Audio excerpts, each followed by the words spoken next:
네, 요즘 깡통 전세라고 하는 표현이 언론 보도에 많이 등장하고 있습니다. 전세 보증금을 제대로 돌려받지 못하는 사건을 뜻하는 건데요.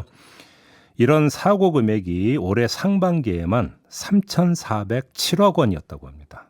상반기 기준 역대 최고치를 기록했다고 하는데요. 이러다 보니까 정부가 전세 사기 피해 방지 방안이라고 하는 걸 어제 발표를 했는데요. 국토부 연결해서 구체적인 내용 들어보겠습니다.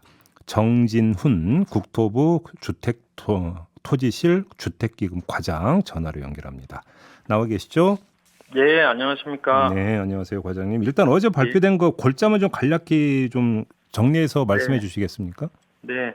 그 말씀 주신 대로 어제 전세 사기 피해 방지 방안을 저희 장관께서 관계부처 합동으로 발표를 하셨고요. 네. 피해 예방과 지원 단속과 처벌 강화 이렇게 크게 세 가지 분야에 대해서 음, 현재 가능하고 실효성 있는 대책을 다 모았다고 보시면 되겠습니다. 그래요. 예방 부분은 저희들의 목표가 지금 임차인이 정보가 부족한 상황이니까 임차인과 임대인의 정보 격차를 해소하고 음, 부족한 임대인의 권리를 강화하고 좀 더 안전한 거래 환경을 조성하자 이런 관점에서 대책을 담았고요. 음, 지원 부분은 이제 전세 사기를 당하신 분들이 자금을 지원받고 주택을 지원받고 또한 여러 가지 그런 지원 내용들을 아실 수 있는 음, 전세 피해 지원 센터를 개소하는 방향을 포함을 했고요. 네.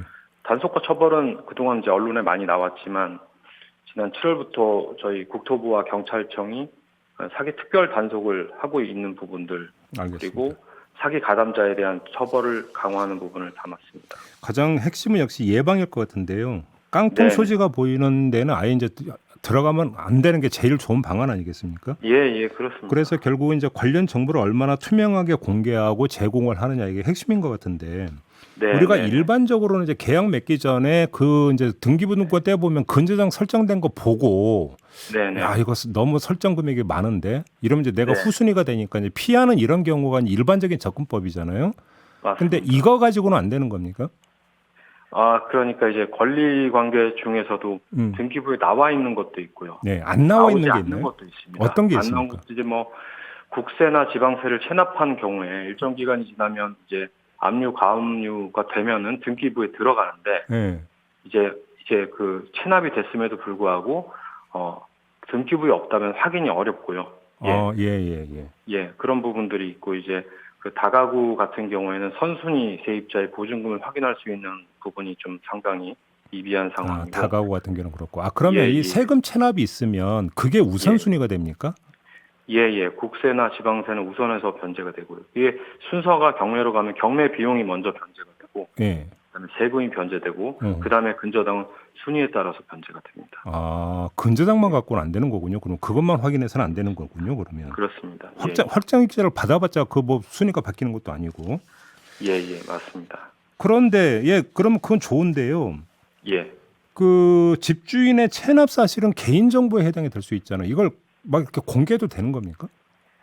지금 현재는 집주인이 동의를 해야 네. 임차인이 그 체납 사실을 확인할 수가 있습니다.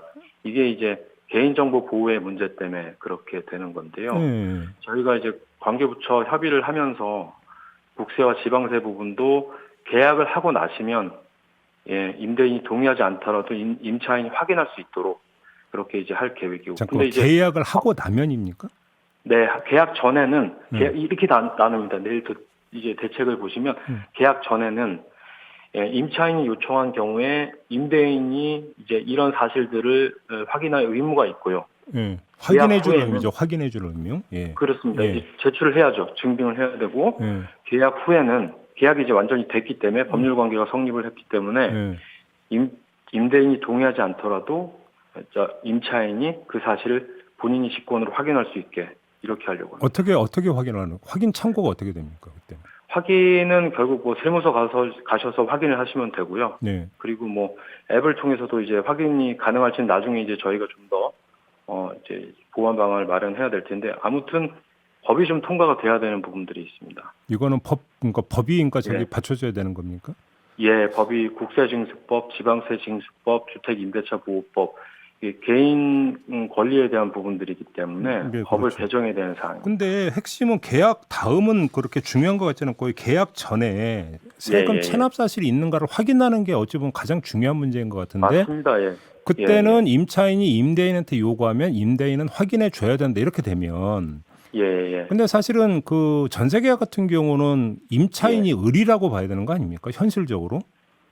그런데 그런 게 있습니다. 이제 그러면 이제 어제 브리핑할 때도 얘기가 좀 나왔지만 무조건 의무를 부과해야 되는 거 아니냐. 음. 그리고 의무 불이행에 대해서는 벌칙을 줘야 되는 게 아니냐. 그렇게 이제 그런 이제 기자님들의 질문들이 있었는데 네. 사실 이 임대차 계약이라고 하는 게 사적 자치 영역 그러니까 사인 간의 계약이다 보니 벌칙을 규정하기가 힘든 부분들이 있고요. 네. 그 다음에 이제 무조건적으로 의무를 임대인에게 부과하게 되면 오히려 부작용도 생길 수 있다는 지적들도 있었고 네.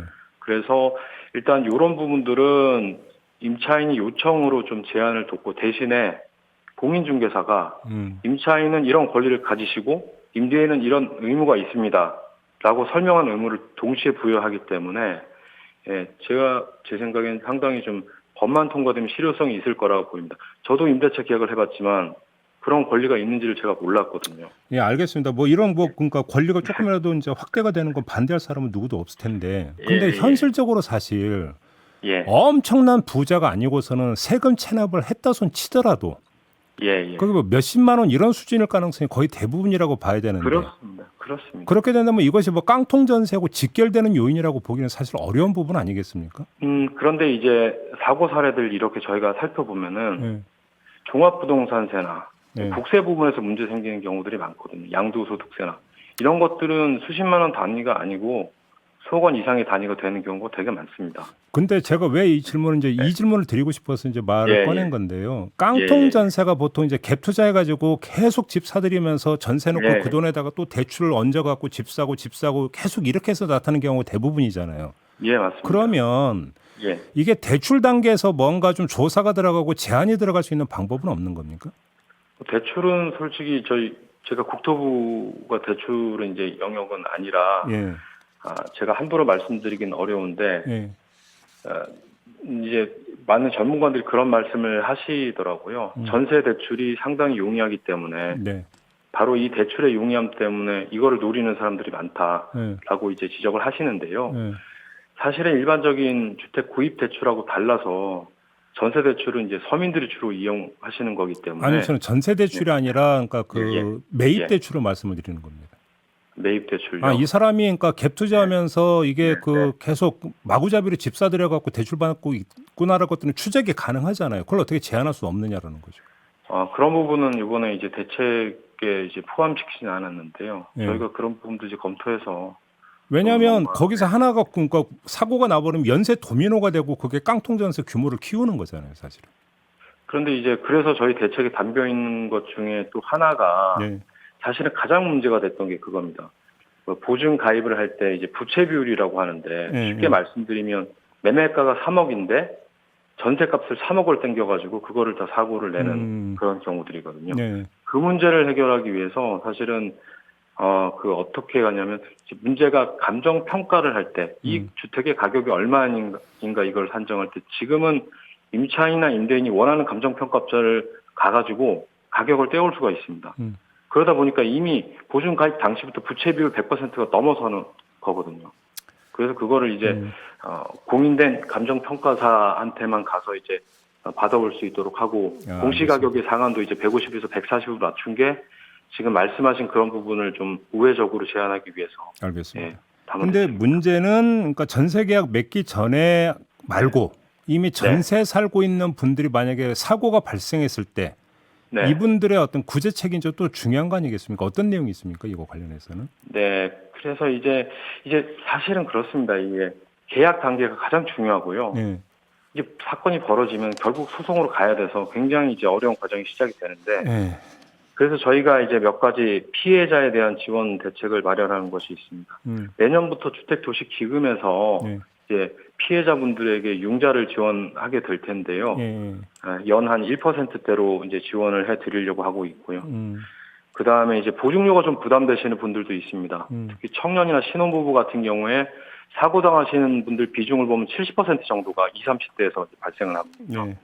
그런 부분도 이제 보증료를 국비로 지원해 드릴 거고, 허그가 강제 관리하고 있는 주택, 또 LH가 갖고 있는 공공임대주택을 또 임시 거처로 지원하는 부분도 있고, 알겠습니다. 또 이런 부분들을 사실 상담할 때가 마땅치가 않습니다. 그래서 이번 9월에 서울 강서구에 전세 피해 지원센터를 개소를 할 예정입니다. 알겠습니다.